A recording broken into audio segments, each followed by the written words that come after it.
આપણા ગુજરાતમાં વિકાસની ગમે તેટલી વાતો કરીએ, પરંતુ વિકાસ અંતરિયાળ વિસ્તાર અને ખાસ આદિવાસી પટ્ટામાં હજુ પણ નથી પહોંચ્યું। અનેક સરકારો બદલાઈ, ધારાસભ્યો બદલાયા, સાંસદ આવ્યા અને ગયા, પરંતુ નથી બદલાઈ તો એ વિસ્તારની સ્થિતિ, એ વિસ્તારનું ચિત્ર। વાત નવસારી જિલ્લાના એક અંતરિયાળ ગામની છે, જ્યાં અંબિકા નદીમાંથી લોકોને જીવના જોખમે પસાર થવું પડી રહ્યું છે, પરંતુ વર્ષોથી માંગ છતાં પણ એક પુલ સરકાર નથી બનાવી શકી। ત્યારે જુઓ વિકાસમાં કોશો દૂર આ વિકસિત ગામનો અહેવાલ।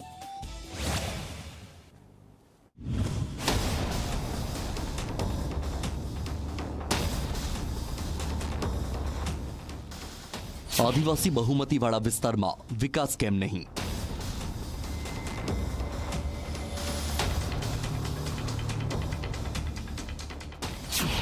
કેમ ગામ લોકો જીવના જોખમે નદી પાર કરવા મજબૂર?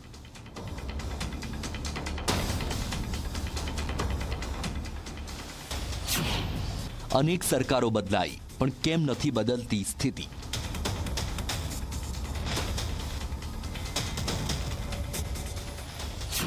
શું સરકાર અને તંત્રને ગામડાના વિકાસમાં રસ નથી?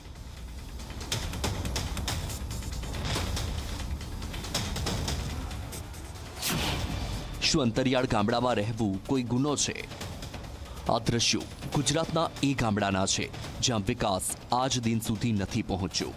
ડાંગ અને તાપી જિલ્લાને નવસારી સાથે જોડતું નવસારીનું વાટી ગામ અંબિકા નદીના કાંઠે વસેલું છે। જ્યારે નદીમાં પાણી હોય ત્યારે ગામ લોકો માટે જાણે આફત બની જાય છે, કારણ કે કોઈ પણ ગામમાં જવું હોય તો ગામ લોકોને આ નદી પાર કરવી પડે છે, અને તે પણ જીવના જોખમે, કારણ કે નદી પર ન તો કોઈ બ્રિજ બન્યો છે, ન તો કોઝવે બનેલો છે। સામા કાંઠે પણ જો વાહન લઈને જવું હોય તો 30 કિલોમીટરનો લાંબો ચક્કર મારવો પડે છે। પાણી વધારે છે એટલે છોકરાને લઈને જવાની મુશ્કેલી પડે, કે એટલું પાણી ઉતરીને જવું પડે, પછી ફરીને જવું પડે। આ મુશ્કેલી છે, એટલે સરકારને આ વિનંતી છે કે બ્રિજ બની જાય તો સારું જલ્દી।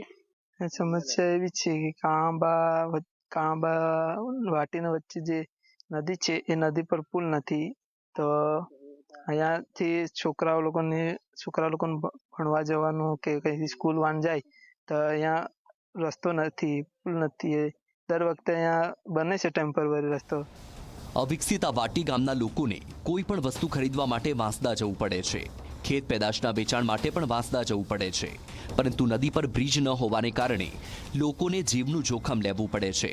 વર્ષોથી પુલની માગણી કરવામાં આવી રહી છે, પરંતુ વહીવટી તંત્ર કે પછી કોઈ જનપ્રતિનિધિને વાટી ગામના વિકાસમાં રસ હોય તેમ લાગતું નથી। વાટી કાળામાં જોડતો નદી પર રસ્તો એ અહીંયા કાચું દર વર્ષે બનાવે છે, પણ વ્યર્થ જાય છે, એનો કોઈ મતલબ નથી। એટલે આપણા નવયુવા ધવલભાઈ સંસદ છે એને રજૂઆત એટલી જ કરે છે કે આ બાજુ ધ્યાન દોરીને સરકારશ્રીને રજૂઆત કરી ને આ પુલ બને તો સારામાં સારું। ગામ લોકોની માગણીને તંત્ર સુધી પહોંચાડવા માટે અમે જિલ્લા પંચાયતનો સંપર્ક કર્યો। જિલ્લા પંચાયતના પ્રમુખ સાથે વાતચીત કરી તો તેમણે વાયદો કર્યો કે સરકારમાં પુલ બનાવવા માટે દરખાસ્ત કરાઈ છે। સરકારમાં અમે રજૂઆત કરી છે અને એસ્ટિમેટ પણ બનાવીને સરકારમાં રજૂ કરી દીધો છે। લગભગ આપણા માનનીય MP ધવલભાઈ પટેલ અને આપણા નરેશભાઈ પટેલ તેમજ અમારા સૌના પ્રયત્ન થકી અમે CM સાહેબને રજૂઆત કરી છે। આવનારા દિવસોમાં હું ખાતરી આપું ચોક્કસ કે પુલ મંજૂર થઈ જશે। વર્ષોથી ન સંતોષાયેલી માંગ તંત્રના આશ્વાસનથી જાગી તો છે, પરંતુ જાગેલી આશા નઠારી ન નીવડે તે જોવાનું કામ હવે તંત્રનું છે। જોવું રહ્યું કે જિલ્લા પંચાયત પ્રમુખે કરેલો વાયદો ક્યારે પૂર્ણ થાય છે। ધવલ પારેખ, ઝી મીડિયા, નવસારી।